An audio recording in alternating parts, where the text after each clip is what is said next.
புங்குடுதீவு. நல்லூர் முருகன் மாதிரி இதை உருவாக்க வேண்டும். வயலூர் முருகன் எமது குலதெய்வத்தின் அமெரிக்கனுடைய போர் சூழல் காரணமாக வியக்கத்தக்க வகையிலே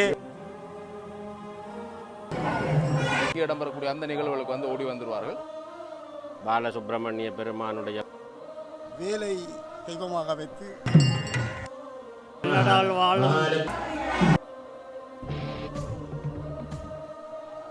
அனைவருக்குமே வணக்கம்.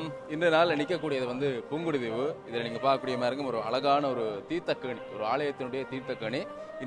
நாளைய நாள் ஒரு மகா கும்பாபிஷேகம் சிறப்பாக இடம்பெற இருக்குது. புங்குடுதீவில் ஒரு ஆலயம், வயலூர் முருகன் என்று சொல்லப்படக்கூடிய ஒரு முருகன் ஆலயம். இந்த ஆலயம் நீண்ட வரலாற்றை கொண்ட ஒரு ஆலயம். அப்படியாக புங்குடுதீவில் இருக்கக்கூடிய பழமை வாய்ந்த ஆலயங்கள் ஒன்றாக இருக்கக்கூடிய ஒரு ஆலயம். அப்படியாக நாங்கள் இந்த ஆலயத்தினுடைய கும்பாபிஷேகம் தொடர்பான விஷயங்களை வந்து பார்க்க போகிறோம். அதையும் தாண்டி இந்த புங்குடுதீவில் இருக்கக்கூடிய சிறப்புகள், இங்கே என்னென்ன விஷயம் இருக்குதுன்றதையெல்லாம் நாங்கள் பார்க்கலாம். குறிப்பாக புலம்பெயர் தேசத்தில் இருக்கக்கூடிய உறவுகள், நிறைந்த உறவுகள் இன்றைய நாள் இங்கே வந்திருக்கிறார்கள். இந்த கும்பாபிஷேக நிகழ்வு காண்பார்கள். இந்த தீவகங்களை பொறுத்தவரையிலே நிறைந்தவர்கள் சொந்த இடத்தை விட வேறு இடங்களில் இருக்கிறதான், வேறு இடங்கள்லாம் இருக்கிறார்கள். ஒன்றில் வியாபாரத்துக்காக போயிருக்கிறார்கள், இல்லாட்டி வேறு விஷயங்கள், கல்வி போன்ற பல்வேறு விஷயங்களுக்காக இந்த தீவு பகுதியில் இருந்து அவர்கள் இடம்பெயர்ந்து வேறு இடங்கள் இருக்கிறார்கள். ஆனால் இங்கே இடம்பெறக்கூடிய அந்த நிகழ்வுகளுக்கு வந்து ஓடி வந்துருவார்கள். அப்படியாகத்தான் இங்கே இடம்பெறக்கூடிய இந்த விஷயம், இந்த கும்பாபிஷேகம் தொடர்பாகவும் இந்த ஆலயம் தொடர்பாகவும் நாங்கள் பார்க்கலாம்.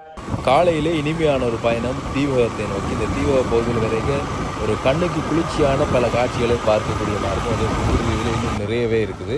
அப்படியாக இந்த பாலத்தினூடாக பயணிக்கல காலையில் சூரியன் உதிக்கும் பொழுதெல்லாம் இந்த காட்சி மிக அருமையாக இருக்கும். இந்த பகுதியால் பயணம் செய்யும் பொழுது, நீண்ட நாட்களான இதால் பயணம் செய்யும் பொழுது காலை பயணத்தை தான் விரும்பி வருவேன். ஏன்னா இந்த இப்படியான ஒரு பாருங்கள், அந்த நீல மேகத்தை பார்க்கக்கூடிய அந்த ஒரு அருமையான காட்சியாக இருக்கும். வெயில் வந்ததுக்கு பிறகு இதால் பயணம் செய்கிறது மிக கடினமாக இருக்கும். அப்படியாக வாயிலில் போகும் பொழுது இந்த வரவேற்பு வளைவு வைக்கப்பட்டிருக்கிறது. மகா கும்பாபிஷேகம் அருள்மிகு ஸ்ரீ பாலசுப்ரமணிய சுவாமி கோயில் மகா கும்பாபிஷேகம் 2026 அந்த முருகப்பெருமானுடைய கும்பாபிஷேகம் சம்பந்தமான வரவேற்பு வளைவு வைக்கப்பட்டிருக்கிறது. அப்படியாக நாங்கள் இப்பொழுது இந்த வீதியால் பயணம் செய்து கொண்டு போகும் பொழுதே முருகப்பெருமானுடைய ஆலயத்தை வந்து இந்த வீதியினுடைய அருகிலே வந்து பார்க்கக்கூடிய அங்கே நீங்கள் பார்க்கலாம். அங்கே இருக்கக்கூடியதான் இந்த முருகப்பெருமானுடைய இந்த ஆலயம், கும்பாபிஷேகம் நிகழ இருக்கக்கூடிய ஆலயம். இந்த ஆலயத்திற்கு நாங்கள் வரலாம். அதற்கு முதல் இங்கே புங்குடுதீவில் நிகழ்ந்திருக்கக்கூடிய ஒரு மாற்றம், அல்லாட்டி ஒரு சிறப்பான வரவேற்கத்தக்க விஷயம் ஒன்று நிகழ்ந்திருக்குன்னு சொல்லியிருக்கார்கள். அது அதில் அப்படி இருக்குதா என்ற விஷயத்தை பார்க்கறதுக்கு அப்படின்னு தான் இப்போ நான் போய்கொண்டிருக்கிறேன். பாருங்கள், இந்த ஒரு அருமையான இயற்கைகளில் கொஞ்சக்கூடிய பகுதி இந்த புங்குடுதீவு பகுதி. மழை பெஞ்சாலே இன்னும் அருமையாக இருக்கும். அப்படியாக இப்பொழுது நீங்கள் பார்க்கக்கூடியது புங்குடுதீவின் ஒரு இன்னொரு அடையாளமாக, அல்லாட்டி இப்படி சொன்னால் தெரியும் என்று சொல்லக்கூடிய அளவில் புங்குடுதீவு கண்ணகி அம்மன் ஆலயத்தினுடைய அந்த வரவேற்பு வளைவு.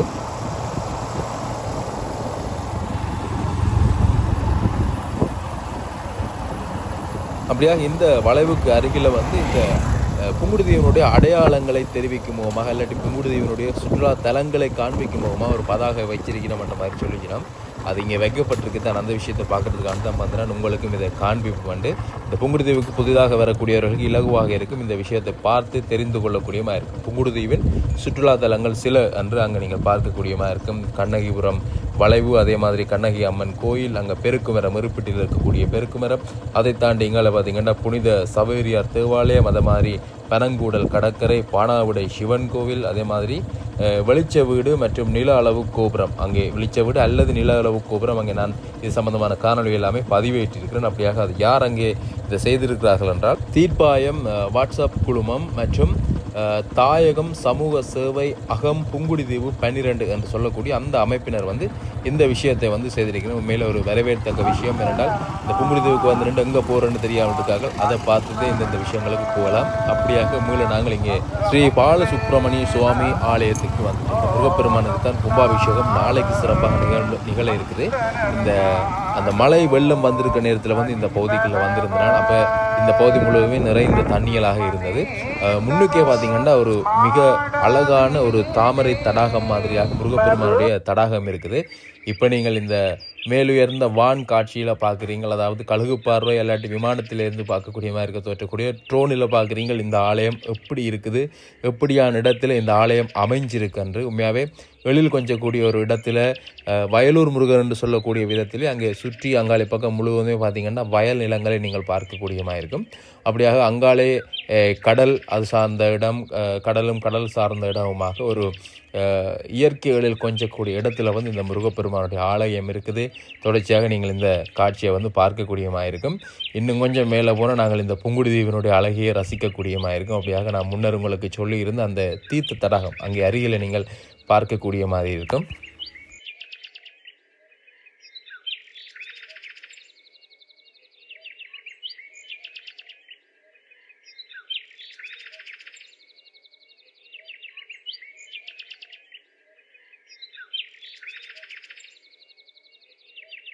இந்த இடத்துல இருந்து ஒரு சுற்றி அப்படியே இந்த புங்குடுதீவினுடைய அழகை வந்து நாங்கள் பார்க்கக்கூடியமாக இருக்கும். பாருங்கள், நிறைந்த மரங்கள் நிறைந்த பனை மரங்கள் கொண்டதாக ஒரு பனை காடுகளாக அந்த பகுதிகள் இருக்குது. அந்த பக்கங்கள் நாங்கள் பார்க்கக்கூடிய மாதிரி இருக்கும். அப்படியாக இங்காலே கடல் பாருங்கள் எவ்வளோ அழகாக இருக்குன்னு அந்த கடலுக்குள்ளே அந்த பண்ணைகள் அமைத்திருக்கிறார்கள். அந்த கடல் அட்டை பண்ணைகள், அந்த கூடுகள் ஒவ்வொன்றாக அங்கே நாங்கள் பார்க்கக்கூடிய மாதிரி இருக்குது. மிக அழகான ஒரு காட்சி வந்து இந்த இடத்துல வந்து பதிவு செய்யப்பட்டிருக்குது. அந்த காட்சியில் தான் நீங்கள் பார்க்குறீங்க.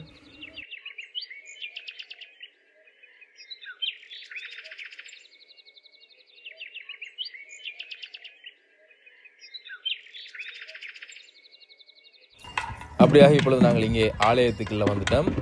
குறிப்பாக இங்கே சிவாச்சாரியார்கள் வந்து கொண்டிருக்கிறார்கள். இந்த கிரியைகள் பூஜைகள் வந்து இடம்பெற்று கொண்டிருக்குது. பிரதானமாக எங்களுடைய நயனாதீவு குருக்கள் தான் இந்த பிரதானமான குருக்களாக இருந்து இந்த கும்பாபிஷேகத்தை வந்து தலைமை தாங்கி செய்து கொண்டிருக்கின்றார். அங்கே அவர் முன்னாலே போய் கொண்டிருக்கக்கூடிய அந்த காட்சிகளை வந்து நீங்கள் பார்க்கக்கூடியமாக இருக்கும். அப்படியாக இந்த முருகப்பெருமானுடைய இந்த தீர்த்தக்கேணியில் வந்து சிறப்பு பூஜைகள், இந்த கும்பாபிஷேகத்தை முன்னிட்டு சிறப்பான பூஜைகள் வந்து இடம்பெற்று கொண்டிருக்கு. அந்த விஷயத்தை தான் நீங்கள் பார்க்குறீங்க. அங்கே குருமார்கள் எல்லாருமே அமர்ந்திருந்து இந்த பூஜைகள் தொடர்பான விஷயங்களை வந்து மேற்கொண்டு கொண்டிருக்கிறார்கள். இப்பொழுது நாங்கள் இந்த தீர்த்த தடாகத்தினுடைய அழகையும் வந்து மேலே போய் இருக்க பார்த்துட்டு வரோம். எப்படி இந்த தீர்த்த தடாகம் இருக்குன்னு பாருங்கள். இவ்வளவு அழகாக வந்து இந்த தீர்த்த தடாகம் வடிவமைக்கப்பட்டிருக்காண்டு.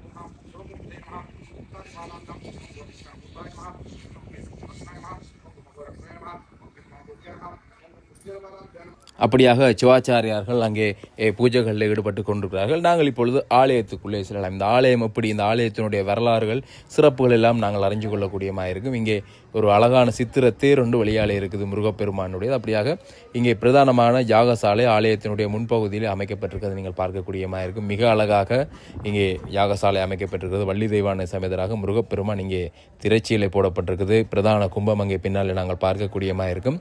முருகப்பெருமானுடைய பிரதானமான கும்பம் அங்கே நீங்கள் பார்க்கக்கூடியமாக இருக்கும் அந்த தரிசனத்தையும்.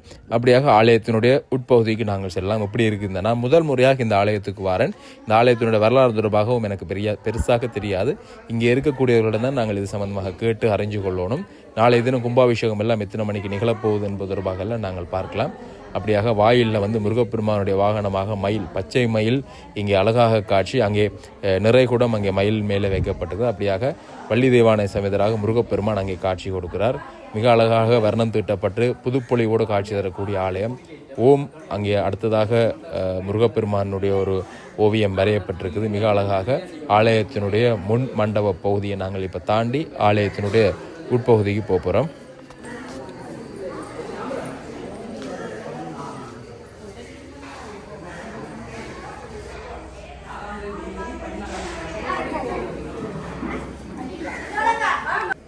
கோபுர வாயிலாலே நாங்கள் உள்ளுக்கு போகும்பொழுது பாலமுருகனுடைய ஒரு அழகான ஓவியம் இங்காளி பக்கத்தில் இருக்குது, நீங்கள் பார்க்கக்கூடிய மாதிரி இருக்கும். அதே மாதிரி இங்காலே கையில் சேவல் கொடி தாங்கியவராகவும் வேல் தாங்கியவராகவும் முருகப்பெருமான் இங்காலே இருக்கிறார். அப்படியான அழகான சித்திர ஓவியங்களோடு நாங்கள் உள்ளுக்குள்ளே போகலாம். ஒரு பழமை மாறாத ஆலயமாக இருக்குது. அதே ஒரு தனிச்சிறப்பு தான். இப்பொழுது புதிதாக கட்டப்படுகின்ற ஆலயங்களுக்கும் பழைய ஆலயங்களையே பேணி பாதுகாக்கக்கூடிய விஷயம் என்பது மிக போற்றுதற்குரியது. என்றால் அந்த தன்மை மாறாமல் இருக்கும். அப்படியாக பழமை மாறாது இருக்கக்கூடிய இந்த ஆலயம் ஒரு தனிச்சிறப்பாக இருக்குது. இந்த புங்குடுதீவில் நிறைந்த அடியவர்கள் வருகை தந்து இந்த எண்ணெய் காப்பில் வந்து கலந்து கொண்டிருக்கிறார்கள். தூர தேசத்தில் இருந்தெல்லாம் வருவார்கள். ஏனென்றால் நான் முன்னர் சொன்னது போலே இங்கே இருக்கக்கூடியவர்கள் பிற இடங்கள் இருக்கிறது தான் அதிகம். அப்படியாக நாங்கள் இப்போ உள்ளுக்குள்ளே போய் பார்க்கலாம். இந்த ஆலயம் தொடர்பாக வாயிலே பார்த்தீங்கன்னா இங்கே கொடிமரத்திற்கு கீழே இருக்கக்கூடிய விநாயகர் பெருமானுக்குரிய எண்ணெய் சாத்தக்கூடிய விஷயம், அதை தாண்டி நாங்கள் இங்கே போய் வந்து பலிபீடம், அதோட முருகப்பெருமானையே நோக்கிய வண்ணம் இருக்கக்கூடிய மயில், அந்த மயிலுக்கு கூட நாங்கள் எண்ணெய் காப்பி சாத்தக்கூடியமாக இருக்கும். அப்படியாக உள்ளுக்குள்ளே போய் நாங்கள் பார்க்கலாம். இங்கே பிரதானமாக வேலுக்கு முக்கியத்துவம் கொடுக்கப்பட்டிருக்குது. மூலவராக இருக்கக்கூடியவர் வேல் பெருமான். வேறு சில ஆலயங்களில் தான் நாங்கள் இந்த விஷயத்தை வந்து பார்க்கக்கூடியமாக இருக்குது. நல்லூர் கந்து சுவாமி ஆலயம், அதே மாதிரியாக நாங்கள் செல்வச்சின்னதியான், அதே மாதிரி சில ஆலயங்களில் தான் வந்து வேல் பெருமானை மூலவராக வைத்திருப்பார்கள். இங்கே நாங்கள் அந்த தனிச்சிறப்பை வந்து பார்க்கக்கூடியமாக இருக்கும். வேல் பெருமானுக்கு இங்கே எண்ணெய் காப்பு சாட்டக்கூடிய அந்த விஷயத்தை பார்க்குறீங்க.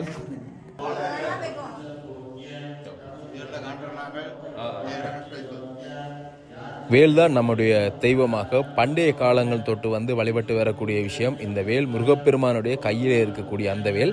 இந்த வேல் வந்து வேலுக்குரிய தனிச்சிறப்பு என்னென்னு பார்த்தீங்கன்னா, இந்த வேலை வந்து முருகப்பெருமானுக்கு கொடுத்திருக்கக்கூடியது அவருடைய தாயாரான பார்வதியார். பார்வதி அம்மையினுடைய அனைத்து சக்திகளையும் ஒருங்கே பெற்றதாகத்தான் இந்த வேல் இருக்குது. அப்படியாக இந்த வேலுக்கு வந்து தனிச்சிறப்பும் தனி மகிமையும் இருக்குது.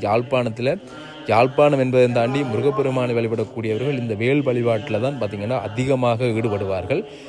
வேல் தான் எப்போவுமே நமக்கு காவலாக இருக்குது என்று சொல்லக்கூடியவர்கள். நான் கூட ஒரு முருக பக்தனாக இருக்கிறபடியால் இந்த வேல் ஒரு தனிச்சிறப்பை பெற்றிருக்குது. அப்படியாக அங்கே வேலுக்குரிய எண்ணெய் காப்பு வைபவங்களிடம் பெற்றுக்கொண்டிருக்குது. ஆலயத்தினுடைய உட்பகுதியில் அங்கே இருக்கக்கூடிய அந்த விக்கிரகம் வந்து அது வந்து கருங்கல் விக்கிரகம் அல்ல என்பதுபடியால் அந்த இடத்துல வந்து ஒரு விளக்கு வச்சிருக்கிறார்கள். அதை தாண்டி நாங்கள் இப்போ உட்பிரகாரத்தில் பார்த்தோம்னா இந்த கும்பாபிஷேகத்துக்குரிய ஏற்பாடுகள் இடம்பெற்று கொண்டிருக்கு. அதற்குரிய ஆயத்த பணிகள் இங்கே நீங்கள் பார்க்கக்கூடியமாக இருக்கும். அந்த அனைத்து விதமான அம்சங்களும் அடங்கி இருக்கக்கூடிய அந்த விஷயங்கள் எல்லாமே அங்கே ஆரம்பிக்கப்பட்டு கொண்டிருக்குது.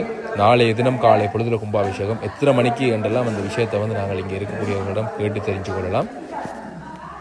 தொடர்ந்து இங்கே இடம்பெறக்கூடிய இந்த விஷயங்களை பார்க்கலாம். அதே சமயம் இந்த ஆலயத்தினுடைய வரலாறு தொடர்பாகவும் நாங்கள் கேட்ட வண்ணம் இங்கே இடம்பெறக்கூடிய இந்த விஷயங்களை வந்து பார்க்கலாம். வணக்கம் ஐயா. வணக்கம் வணக்கம். எப்படி இருக்கீங்க?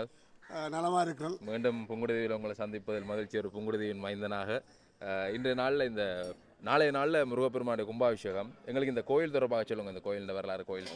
எங்களுடைய ஆலயமானது முன்பு நாச்சிமார் ஆலயம் என்று அழைக்கப்பட்டிருந்தது. இன்றைக்கு 100 ஆண்டுகளுக்கு முன்னர். பின்னர் இந்த ஆலயத்தை வழிநடத்துவதற்காக யாழ்ப்பாண ஒரு பிரபல வர்த்தகர் ஒருவர், திருவாரூர் வீண அருணாசலம் என்பவர், இந்த ஆலயத்தை முருகன் பக்தி மயத்தில் முருகனுடைய சிந்தனையிலே நல்லூர் முருகன் மாதிரி இதை உருவாக்க வேண்டும் என்று கருவறையிலே வேலை தெய்வமாக வைத்து ஒரு ஆலயத்தை அமைத்து வந்தார். அவருடைய காலத்தில் மிக சிறப்பாக நல்லூர் முறைப்படி நேரம் தவறாது பூஜைகள் எல்லாம் திறம்பட நடைபெற்று வந்தது. பின்னர் அவருக்கும் காணி சொந்தக்காரனுக்கும் ஏற்பட்ட பிணக்கின் காரணமாக அவர் நீதிமன்றம் வரை செல்லாது தனது உறவுகளிடம் அந்த ஆலயத்தை ஒப்படைத்து சென்றார். அதன் பின்னர் வி. ராமநாதன் என்று அழைக்கப்படுகின்ற ராமநாதன் அவர்கள் மிகவும் சிறப்பாக ஒரு நிர்வாக கட்டமைப்புடன் ஆலயத்தை சித்திரத்தேரை, ஆலயத்து சுற்றுக்கோட்டைகள் போன்றவற்றை அமைத்து தொடர்ந்து வழிபாடு செய்தனர். அதன் பின்னர் பொதுமக்கள் நிர்வாகமாக மாற்றப்பட்டு நிர்வாக சபை கட்டமைப்பின் மூலம் தொடர்ந்து நடைபெற்று வந்து இன்றும் பொது நிர்வாக சபை கட்டமைப்போடு நடைபெறுகின்றது. இதற்கு பூர்ண ஒத்துழைப்பை அவர்கள் வழங்குகின்றார்கள். அதே வேளையில் வி. ராமநாதன் அவர்கள் இந்த கோபுரத்துக்கு அத்திவாரம் நாட்ட வேண்டும் என்று வழிகிட்டவர். அதற்கு காரணம் என்னவென்றால், அவருக்கு கிளிநொச்சியிலே ஒரு அரிசி ஆலை இருந்தது. இந்த இடப்பெயர்வின் மூலம் அந்த அரிசி ஆலையினுடைய உபகரணங்களை கலற்றி கமத்தொழில் சேவை நிலையத்தில் வைத்திருந்த போது மீண்டும் அவர் கிளிநொச்சி வரும்பொழுது அனைத்தும் எந்த விதமான இடையூறும் இல்லாமல் கிட்டத்தட்ட 1.5 கோடி பெறுமதியான உபகரணம் இருந்தமையால் அந்த பணத்தை நான் இந்த ஆலயத்திற்கு கோபுரமாக கட்ட வேண்டும் என்று கோபுரத்துக்கு உதவி செய்து கோபுரத்தை அடிக்கல் நாட்டினார். பின்னர் கோபுரத்தினுடைய மணிமண்டபம் நடக்கின்ற வேளையில் அவர் இந்த மண்ணை விட்டு சுயினம் காரணமாக மரணமடைந்தாலும் அவருடைய மருமக்கள் தொடர்ந்து அதில் ஈடுபட்டு அன்றைய தலைவர் திருவாளர் ஆனால் சண்முகநாதன் அவர்கள் தலைமையில் நிர்வாக கட்டமைப்பு உருவாகி அதன் மூலம் 2013ஆம் ஆண்டு இவ்வாலயத்தில் கும்பாபிஷேகம் நடைபெற்றது. பின்னர் இந்த ஆலயத்தினுடைய கடந்த வருட நிர்வாக சபையினர் ஒன்று கூடி அவர்கள் இந்த ஆலயத்தினுடைய 12 ஆண்டுகள் கடந்தமையால் மீண்டும் கும்பாபிஷேக நிகழ்வை உருவாக்க வேண்டும் என்று வெளிநாட்டு எமது தேசத்தின் உறவுகளோடு தொடர்பு கொண்டு அவர்களுடைய கட்டமைப்பின் மூலம் சுவிஸிலே இருக்கின்ற எமது நிறுவனத்தினுடைய கிளையானது அதன் தலைவர் ராஜமாணிக்கம் ரவீந்திரன் அவர்களும் அதேபோன்று சந்திரபாலன் அவர்களும் அதேபோன்று இவ்வாலயத்தினுடைய ஆரம்ப கர்த்தாவான வி அருணாசலம் அவர்களுடைய புத்திரன் குழந்தை என்று அழைக்கப்படுகின்ற கைலாசன் அவர்கள் அங்கு பொருளாளராக இருந்து பலரிடம் நிதியை சேர்த்து இங்கு இந்த கைங்கரியத்தை நடத்தி கொண்டிருக்கின்றார்கள். அதற்கு இந்த உள்ளூர் நிர்வாகத் தலைவர் திரு சுப்பிரமணியம் சண்முகநாதன் தலைமையில் ஒரு கட்டமைப்பு இங்கு இருக்கின்றது. அவருடைய தலைமையில் இன்று இந்த கும்பாபிஷேக நிகழ்வுகள் நடைபெற்று கொண்டிருக்கின்றன. இந்த கும்பாபிஷேகத்தினுடைய பிரதம குருவானவர் எமது ஆலயத்தினுடைய திருவிழாக்கள் வயலூர் முருகப்பெருமானுடைய மகா கும்பாபிஷேக பெரும் சாந்தி விழாவிலே மகோத்சவ குருவாகவும் கடமையாற்றுகின்றவர். இந்த நிகழ்வை ஒழுங்கான முறையிலே நடத்த வேண்டும் என்று இந்த முகநூல் தரிசனம் அவர்களை எமது சுவிஸிலே இருக்கின்ற சுவிஸ் சங்கம் என்பவர் எமது கிராமத்தை சேராவிட்டாலும் அயல் கிராமத்தில் இருந்தாலும் இந்த மண்ணையும் மக்களையும் நேசிக்க வேண்டும் என்ற உள்ள துடிப்போடு இருக்கின்றமையால் அவர் இந்த ஆலயத்தினுடைய நிலைமையை என்றும் பிரகாசிக்க செய்ய வேண்டும் என்று இந்த யூடியூப் நடத்தினார் தரிசனம் அவர்களை இங்கே அழைப்பி அவர் மூலம் சில நிகழ்வுகளை எடுத்து விளம்பரப்படுத்த வேண்டும் என்று செய்தார். ஆகவே அவருடைய செயற்பாட்டுக்கு என்னை பொறுத்தவரையில் அவருக்கு தனிப்பட்ட முறையிலே நன்றியை கூறிக்கொள்கின்றேன். எமது ஆலயமானது ஒரு வயல் சார்ந்த இடத்திலே அமைந்திருப்பதனால் அக்காலத்தில் ஒரு பொங்கல் ஆலயமாக இருந்தது. பின்னர் தான் இன்று இப்படி ஒரு வளர்ச்சியடைந்த ஆலயமாக மாறி கோபுரத்தோடு இருக்கின்றது. அதன் மூலம் இங்கு வாழ்கின்ற மக்கள் அனைவரும் மண்ணில் நல்ல வண்ணம் மாட வேண்டும் என்ற அடிப்படையிலே வாழ்கின்றார்கள் என்று கூறிக்கொண்டு இங்கு வேலனை நம்பினோர் எங்கு சென்றாலும் தங்களுடைய வேலனை நினைக்கும் போது எந்தவித இடரும் இல்லாமல் வாழ்ந்து சீரும் சிறப்புமாக இருக்கின்றார்கள் என்பதையும் கூறிக்கொள்ள விரும்புகின்றேன். அப்படியாக இந்த ஆலயம் தொடர்பான ஒரு பூரணமான விளக்கத்தை பெற்றிருப்பீர்கள். நானும் இந்த ஆலயம் தொடர்பான விளக்கத்தை பெற்றுக்கொள்ளக்கூடிய மாதிரி இருந்தது. அப்படியாக நிறைந்த அடியவர்கள், உள்ளூர் அடியவர்கள், புலம்பெயர் தேசத்தில் இருக்கக்கூடியவர்கள் எல்லாருமே இந்த எண்ணெய்க்காப்பு வைபவத்தில் இன்றைய நாளில் கலந்து கொள்கிறார்கள். அதே மாதிரி நாளைய தினம் கும்பாபிஷேகத்தில் கலந்து கொள்வதற்காக ஆவலாக இருக்கணும். அப்படியாக இந்த உண்மையாகவே இன்னும் அதிகளவான புலம்பெயர் தேசத்து உறவுகளை நாங்கள் இங்கே பார்க்கக்கூடிய மாதிரி இருந்திருக்கும். காரணம் இப்பொழுது இடம்பெற்று கொண்டிருக்கக்கூடிய இந்த சூழ்நிலை, இந்த போர் சூழ்நிலை, அமெரிக்கா, ஈரான், ஈராக் போன்ற அந்த போர் இடம்பெற்று கொண்டிருக்கிற காரணத்தால் அவர்களுடைய வருகை, சிலருடைய வருகை தடை பெற்றிருக்கிறது. ஆனாலும் அந்த தடைகளையும் தாண்டி பலர் இங்கே வருகை தந்திருக்கக்கூடிய அந்த விஷயத்தையும் பார்க்கக்கூடியமாக இருக்குது. அப்படியாக நாங்கள் இப்பொழுது இந்த கும்பாபிஷேகத்தை நிகழ்த்தக்கூடிய மதிப்புக்குரிய எங்களுடைய நயன நாகபூஷணி அம்மனுடைய பிரதானமான குருக்களிடம் இது தொடர்பாக, இந்த கும்பாபிஷேகம் தொடர்பாக கேட்டறிகிறோம். வித்ருமப்ரபம் ஏகமுகம் பிபம் வஜ்ரசக்தி வரதாபஜபாணிம் தேவலோக ரிபுக்னதம் அபிக்னதம் நௌமி ருத்ரபபம் சிகிபாகனம். எல்லாம் வல்ல கலியுக வரதனான புங்குடுதீவு மடத்துவழி வயலூர் பதியிலே இருந்து எழுந்தருளி அருள்வாட்சி பாலித்து வருகின்ற பாலசுப்பிரமணிய பெருமானுடைய ஆலயத்திலே இந்த வருடம் விசுவாவசு வருடம் பங்குனி மாதம் வளர்பிறை சப்தமி திதியும் மிருகசீரிட நட்சத்திரமும் சித்தயோகமும் கூடிய காலை 9 மணி 15 நிமிடம் வரை மணி முதல் மதியம் 11:15 மணி வரையுள்ள இடவிலக்கின சுபமுகூர்த்த வேளையிலே எம்பெருமானுக்கும் பரிவாரமூர்த்த தெய்வங்களுக்கும் புனராவர்த்தன அஷ்டபந்தன சமர்ப்பண மகா கும்பாபிஷேக பெரும் சாந்தி விழா சிறப்புற நடைபெற இறைவனுடைய திருவருள் பாலித்துள்ள வேளையிலே இன்றைய தினம் 2ஆம் நாள் யாகசாலை பூஜை வழிபாடுகள் ஆரம்பித்துள்ளன. அதே சமயம் அடியார்கள் தங்களுடைய திருக்கரங்களினாலே இறை மூர்த்தங்களை தீண்டி எண்ணெய் காப்பு சாத்துகின்ற வைபவமும் சிறப்புற நடைபெற்று வருகின்றன.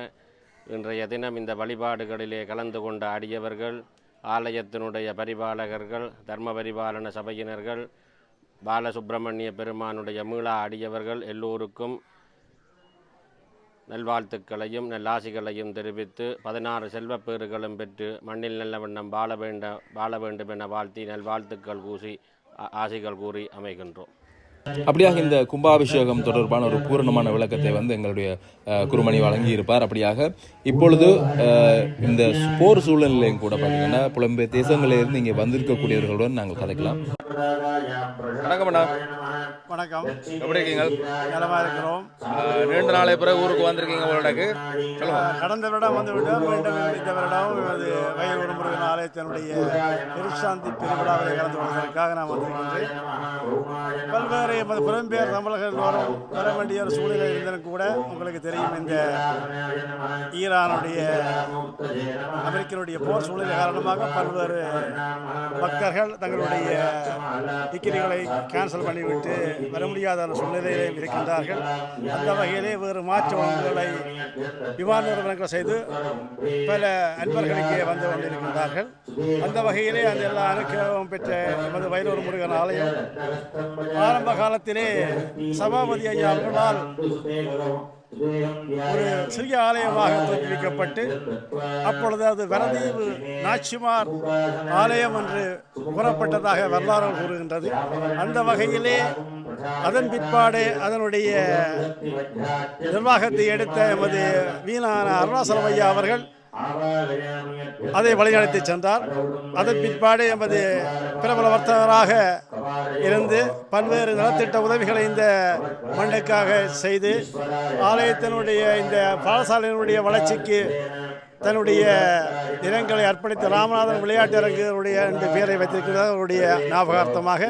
அந்த வகையிலே பல்வேறு வழியிலையும் ஒரு கொடியேற்ற திருவிழாவாக முழு திருவிழாவையும் ஆக்கிய ஒரு பெருமைக்குரிய அந்த மனிதர் இங்கு கோபுர தரிசனங்களை செய்கின்ற அளவுக்கு உயர்த்தி இந்த வயலூருடைய முருகனுடைய அந்த பலத்தை எண்ணம் கூட்டினார். அந்த வகையிலே அவருடைய இந்த ஆளுமையை நாங்கள் நினைத்துக் கொண்டிருக்கின்றோம். என்று பல்வேறு நிலவிலே இருக்கின்ற பொழுதிலும் கூட அதன் பிற்பாடு போர் சூழலின் பிற்பாடு எமது நாங்கள் இளைஞர்களுக்கு மிக உற்சாகமாக எங்களை வழிநடத்தி சென்ற நாங்கள் இன்றது எங்களுடைய மண்ணின் மைந்தர் அண்ணர் சண்முகநாதன் அண்ணா அவர்கள் பல்வேறு நடவடிக்கைகளை எடுத்து இந்த ஆலயத்திலே மிகவும் எழுச்சிகரமான ஒரு ஆலயமாக அதை உருவாக்கினார். அதன் பிற்பாடு இளைஞர்கள் அவருடைய வழிநடத்தையிலே இந்த கோயிலை இப்பொழுது தரமாக நடத்தி கொண்டிருக்கின்றார்கள். அந்த வகையிலே இந்த கும்பாசத்துடைய பெருவிழாவிலே எல்லோருக்கும் தீர்க்க ஆயுளும் நீண்ட சுகங்களும் ஏற்பட எல்லாம் வல்ல இந்த வயலூர் முருகன் அருள் பெற எல்லோரும் இந்த பிரசாந்தி பெருவிழாவிலே கலந்து கொண்டு அவருடைய அறிவை அவருடைய வரத்தை பெற்று நீண்ட காலமாக இந்த ஆரோக்கியமாக இந்த மண்ணும் வளமும் வாழ வேண்டும் என்று இந்த வயலூர் முருகனை பிரார்த்தித்துக் கொண்டிருக்கின்றார்கள். அந்த வகையிலேயே எல்லோரும் நலமாகவும் வளமாகவும் வாழ வல்வினை போக்கி வயலூர் முருகனை நாங்கள் வளமாக வாழ வழிவகுத்த அந்த தெய்வத்தை தொடர்ந்தும் நல்ல ஒரு முறையில் இந்த ஊரின் வளர்ச்சியிலே அக்கறை கொண்டு இந்த ஆண்டவரங்களை காப்பாற்றுவார் என்ற நம்பிக்கையோடு விடைபெறுகிறேன்.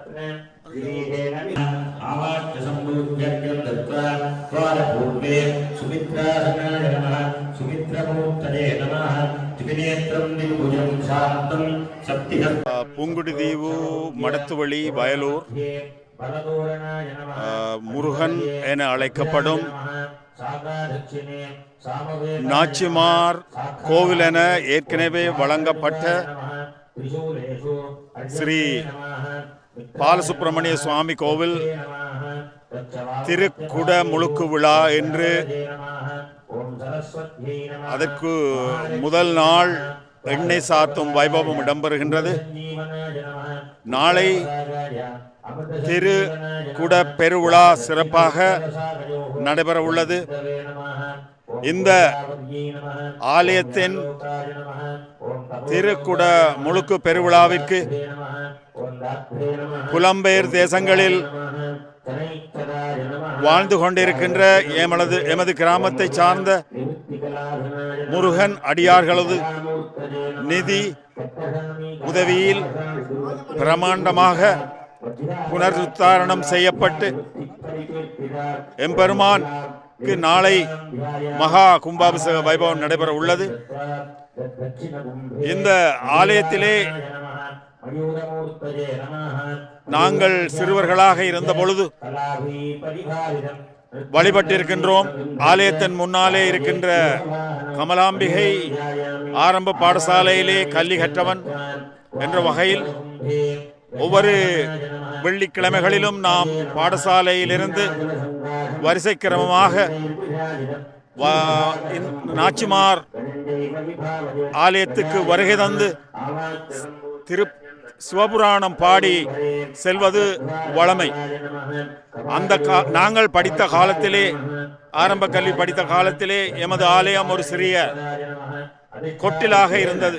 இன்று அதன் பரிணாம வளர்ச்சி வியக்கத்தக்க வகையிலே பிரம்மாண்டமாக கோபுரம், திருத்தேர், தீர்த்தக்கேணி, ஆலயத்துக்குரிய சகல அம்சங்களையும் உள்ளடக்கிய வகையிலே வளர்ந்துள்ள எமது வயலூர் முருகன் எமது குலதெய்வத்தினுடைய மகா கும்பாபிஷேகத்திற்கு அனைவரும் வருகை தந்து எம்பெருமானுடைய இஷ்டதிஷ்டிகளை பெற்றியும் வண்ணம் அன்பாக கேட்டுக்கொள்கின்றோம். நன்றி, வணக்கம். முருகன் அடியார்களே, ஸ்ரீ பாலசுப்ரமணிய வயலூர் முருகன் கன்னடாவில் வாழும் உங்களுடைய மக்கள் அனைவருக்கும் நன்றி. இந்த எண்ணெய் காப்பு வைக்கிறது நாளைய தினம் கும்பாசம் சிறப்பாக நடைபெறுகிறது. எல்லோருக்கும் நன்றியை தெரிந்து கொண்டு முருகன் அடியார்கள் 12 வட்டாரத்தைச் சேர்ந்த அடியார்களுக்கும் நன்றியை தெரிந்து கொண்டிருக்கிறேன். ஓம் முருகா, வயலூர் முருகன். அப்படியாக இந்த காணொலியூடாக இந்த ஆலயம் தொடர்பாகவும் நாளைய தினம் இடம்பெறக்கூடிய இந்த கும்பாபிஷேகம் தொடர்பாகவும் விவரங்களை கொண்டு வந்திருக்கிறேன். காணொலியை பார்வையிட்டவங்கள் அனைவருக்குமே நன்றி. இது தொடர்பான கருத்துக்களை தெரிவிங்க. மற்றும் ஒரு காணொலியில் உங்களை சந்திக்கின்றேன். நன்றி, வணக்கம்.